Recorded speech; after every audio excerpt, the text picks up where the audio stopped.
Imagine Imagine for a second three completely different scenes. Okay. Scene one, it's the mid-1980s race.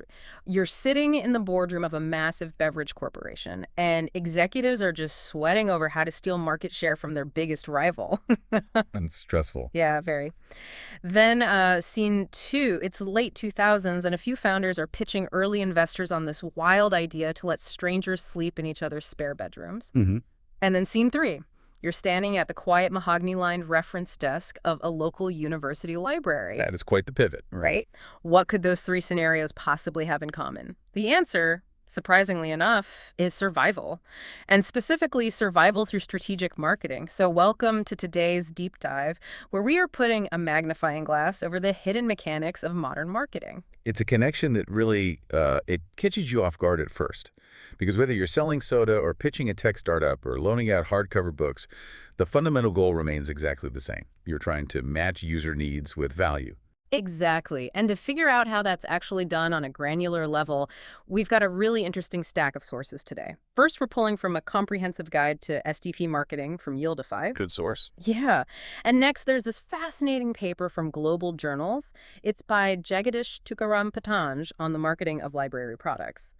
And finally, we're diving into a detailed textbook excerpt compiled by Dr. S. Aravind on the marketing of library sources and services. So we have a really solid academic and practical foundation here. We do. And our mission for this deep dive is to master the high-level mechanics of modern marketing, specifically the STP framework and the 7 Ps. But we're going to do it by seeing how they're applied to the ultimate stress test, a traditional nonprofit library trying desperately to survive the digital age. Which really is the perfect crucible for these theories. We often think of marketing as this cutthroat corporate activity, but when you look at a library... An institution that operates entirely without a profit motive. Right, exactly. You see, the purest application of these frameworks, it forces us to strip away the illusion that marketing is just about making money. Yeah. At its core, it's about understanding human behavior and delivering exactly what people need in the format they need it in. Okay, let's unpack this. We need to start with the core concept from our Yieldify source, which is STP marketing. Now, we know you listening are pretty savvy, so we don't need to spend 20 minutes defining what a demographic is. No, definitely not. But just as a quick refresher, STP stands for segmentation, targeting, and positioning. It's the model that shifts a business away from just shouting about a product and towards speaking directly to a specific customer's desires. Right. And the easiest way to internalize this is what I like to call the STEP formula. Oh, I like that. Yeah. Segmentation plus targeting equals positioning. So you slice up your audience based on behavior or lifestyle, and you pick the most profitable slice to go after, and then you build a specific identity in their minds. Right, the positioning part. Exactly. There's symbolic positioning to boost their ego, functional positioning to solve a problem, and experiential positioning to build an emotional bond. But the key takeaway from the Yieldify text is that these three steps lock together. They depend on each other. 100%. Yeah. If you don't segment accurately, your targeting fails. If you target the wrong group, your positioning resonates with absolutely no one. Which brings up that first scene I painted for you, the 1980s Cola Wars. This is just a legendary example of the STEP formula in action. Oh yeah, classic case study. So back then, Pepsi was fighting tooth and nail for market share against Coca-Cola. So they segmented the market into three groups. Consumers who were 100% loyal to Coke consumers who were 100% loyal to Pepsi, and the brand switchers who just bounced between the two. Mm-hmm. And usually, historically, Pepsi targeted the switchers. Because it was the safe bet. Why spend millions trying to convince a diehard Coke fan to switch? The return on investment just wasn't there. So they targeted that middle ground. Yeah. But then 1985 happens. The big mistake. Yeah, Coca-Cola makes a fateful decision to launch New Coke, completely changing their classic formula. And people just lost their minds. The Yieldify source notes that Coca-Cola headquarters suddenly started receiving 1,500 complaint calls a day, which was up from their usual 400. People take their soda very seriously. Yeah, they really do. But this is where Pepsi's masterful grasp of targeting really shines. They sensed this massive shift in consumer sentiment. They realized that the segment of 100% loyal Coke drinkers was suddenly feeling betrayed. Right. The landscape had totally shifted. It had. So Pepsi completely pivoted their targeting strategy. They abandoned the switchers and went straight after those loyal Coke drinkers. And they changed their positioning to match right. They ran campaigns pointing out that Coke changed its formula to taste more like Pepsi. The result was a massive 14% spike in Pepsi's overall sales that year. Huge number. Yeah, they use segmentation, targeting, and positioning to completely flip the board. It really makes you think about your own industry. Are you targeting the right segment, or are you just ignoring a potential gold mine purely out of habit? It's a vital question. But to even begin answering it, you have to understand the true size of the sandbox you're playing in. You have to size your market using TAM, SAM, and SUM. Okay, let's look at the Airbnb pitch for this because it perfectly illustrates how businesses narrow their focus. When Airbnb was pitching early investors, they started with their TAM, the total available market. Which was huge. Massive. It was valued at $1.9 billion, representing literally every type of accommodation being booked worldwide. But you can't target everyone, so they narrowed it to the SAM, the serviceable available market. Which was what exactly? That meant budget travelers specifically using online booking engines. And that dropped the market down to $532 million. And then you drill down even further to the SOM, the serviceable obtainable market. This is the highly targeted, realistic portion of the market you can actually capture with your current resources. Right. For Airbnb's early days, that was a highly specific $10.6 million market. They knew exactly who they could reach. And they built their entire early strategy around capturing just that fraction. Here's where it gets really interesting, though. If Airbnb's obtainable market was $10.6 million, how does a local library measure its obtainable market when its services are completely free? That is the exact survival crisis the Patanj and Dr. Aravind sources talk about. Right. We're taking these high-stakes corporate frameworks and applying them to this seemingly quiet nonprofit space. And they have to do this because traditional libraries are facing an existential threat right now. The Patanj paper outlines how compounding external forces are just squeezing them out. Yeah, the technology revolution and the sheer explosion of available information on the internet. Everyone has Google in their pocket now. Exactly. Combine that with severe budget cuts across the board for educational institutions. And maybe most critically, there's a marked decline in traditional reading habits due to television, internet, and social media. But I have to ask, isn't calling a student or a community member a target market a little cynical for a public good? It feels weird to talk about monetizing or capturing a library patron the way Pepsi captures a soda drinker. It does feel jarring at first. I'll give you that. Yeah. But the Aravind text points out something fascinating. Librarians historically had massive attitudinal barriers. What does that mean? Well, they were perfectly happy operating a passive model, curating a collection, and only helping the limited clientele who specifically walked up to the desk and asked for help. But when budget committees are looking at where to cut funding, a passive model dies. Ah, I see. The library has to aggressively prove to its patrons and its funders that the community cannot perform efficiently without it. It's a justify your existence or close your door situation. Exactly. And the philosophy isn't actually new to them either. Dr. S.R. Ranganathan, who famously coined the 5 laws of library science way back in the 1930s. The 1930s. Yes. He was essentially preaching an early form of customer-focused marketing. His laws, like every reader, his or her book, and save the time of the reader, are fundamentally about matching a specific user to the right product as efficiently as possible. That is pure STP marketing, just wrapped in academic language. That actually reminds me of the marketing mix. In traditional marketing, you have the 4 Ps, product, price, place, and promotion. Right, the classic 4. Yeah, and all 4 have to be perfectly aligned with your positioning. But I know the Yieldify source gives a pretty painful example of what happens when that mix is out of whack. Oh, it's a brutal cautionary tale. Imagine you've developed a luxury skincare product. You've segmented perfectly targeting women in their 40s with disposable income.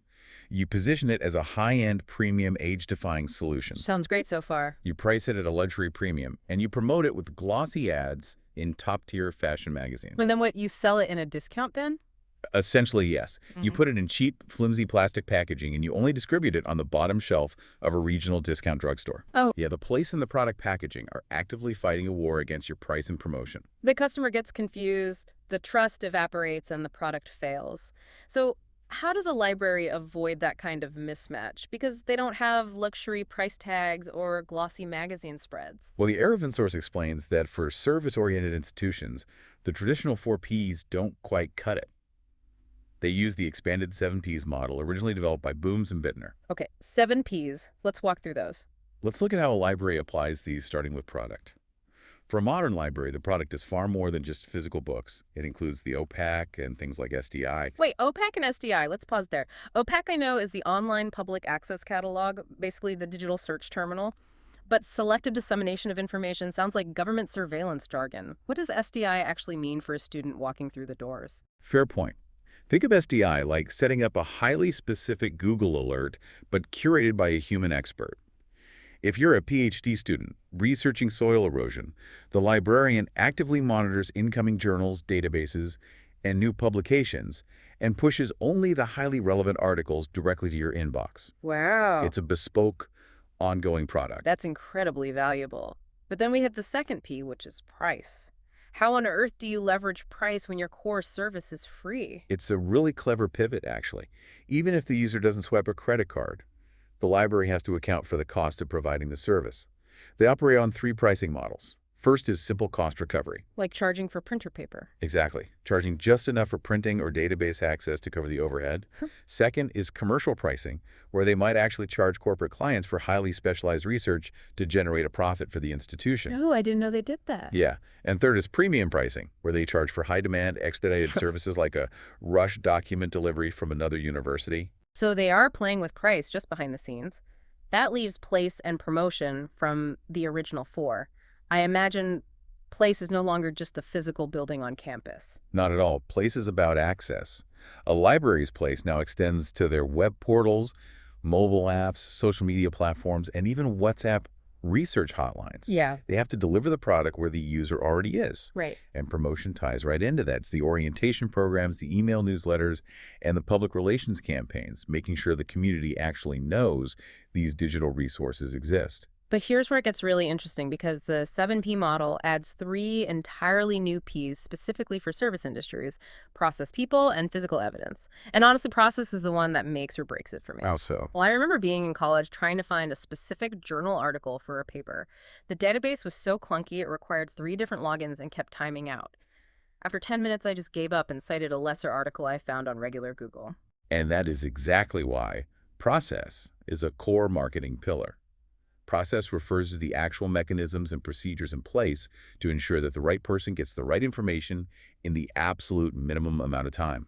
Dr. Ranganathan's rule again: save the time of the reader. Precisely. If your process is frustrating, your user churns.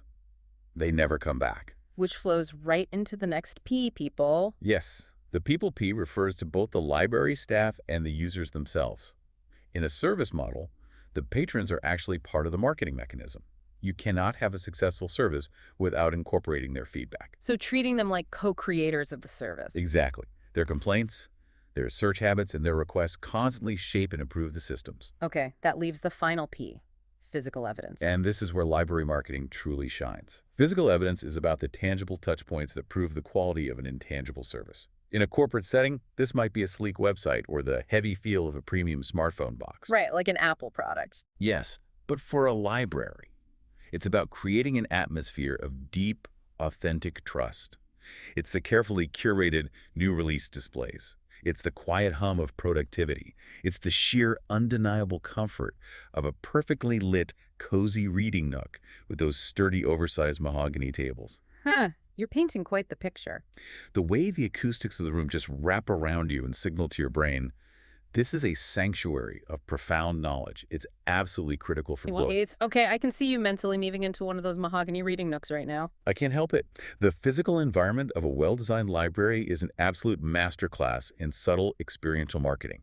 It proves the value of the service before you even open a book. I can't argue with that. It really does set a mood.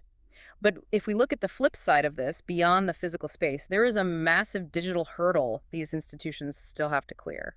The digital expectation, yes. The modern consumer expects hyper-personalization. The Yieldify text points out that 59% of consumers say personalization directly influences their shopping decisions. And even more staggering, 44% become repeat customers strictly because of a personalized experience. If almost half of your repeat business relies on feeling uniquely catered to a generic one-size-fits-all approach, is a death sentence. Right. But how does a massive generalized institution like a public or university library achieve that level of hyper-personalization for thousands of entirely different people? They do it through a framework called information analysis, consolidation, and repackaging. That is quite a mouthful. It is, so we'll call it IACR for short. This is the ultimate localized form of segmentation and product delivery outlined in the Erevin text. It's no longer acceptable for a librarian to just point a patron toward a towering stack of academic journals and say, good luck. Which used to be the standard. Exactly. IACR means the library staff actively selects, evaluates, interprets, and fundamentally restructures the information into a format that is specifically digestible for a highly targeted segment. That sounds incredibly labor-intensive. Can you give me and explain it like a five metaphor for what IACR actually looks like in practice? Think of it like being a master chef. You aren't just pointing a hungry diner toward a field of raw vegetables and telling them to eat. That'll be a terrible restaurant. Right, you are harvesting the specific vegetables they like, chopping them up, removing the bitter stems, and cooking them into a meal specifically designed for their palate. Okay, that makes perfect sense. So what does that look like in the real world of library sciences? So what does this all mean? The Erevin text gives an absolutely brilliant example of demographic and behavioral segmentation, combined with IACR courtesy of the Indian Council of Agricultural Research. Okay. They were producing all these incredible cutting-edge scientific breakthroughs in agricultural sciences. We're talking peer-reviewed papers on crop rotation, pest management, you name it. But their target audience, The people who actually needed this information to survive. yes, the people who needed to thrive were rural farmers. And a rural farmer isn't going to sit in a field reading a 50-page academic journal on organic chemistry. The format is a massive barrier to the information itself. Precisely. The product didn't match the segment. So the council used IACR.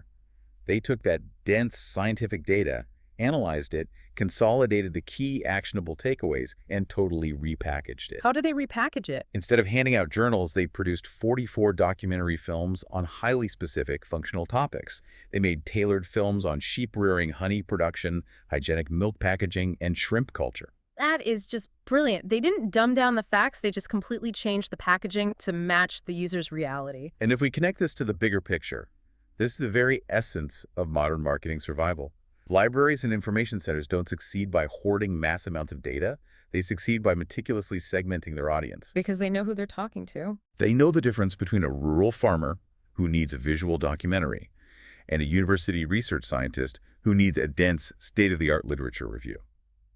They adjust their product and their promotion to perfectly serve that specific user. That totally changes the math on how we view these institutions. Yeah. And it brings this entire deep dive full circle, really, because whether you are Airbnb mapping out a $10.6 million obtainable market to pitch to venture capitalists, Right. or Pepsi trying to steal loyal cola drinkers by pivoting your entire positioning strategy, or a university librarian desperately trying to justify your operating budget to a board of directors, success always comes down to the STP framework. You have to know exactly who you're talking to, understand what they truly value, and format your product perfectly for them.